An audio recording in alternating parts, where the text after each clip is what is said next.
Hari kemenangan telah tiba. Idul Fitri, hari penuh bahagia. Setelah sebulan penuh berpuasa, kita merayakan kemenangan ini dengan sukacita.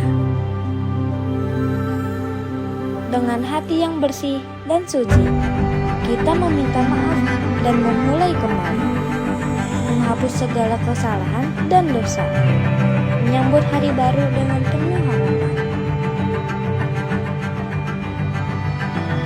Seperti embun pagi yang menyejukkan hati, di hari kemenangan ini semoga membawa kebahagiaan dan kebersamaan.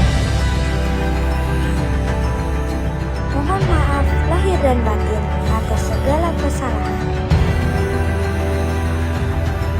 Selamat Hari Raya Idul Fitri 1446 Hijriah untuk kita semua.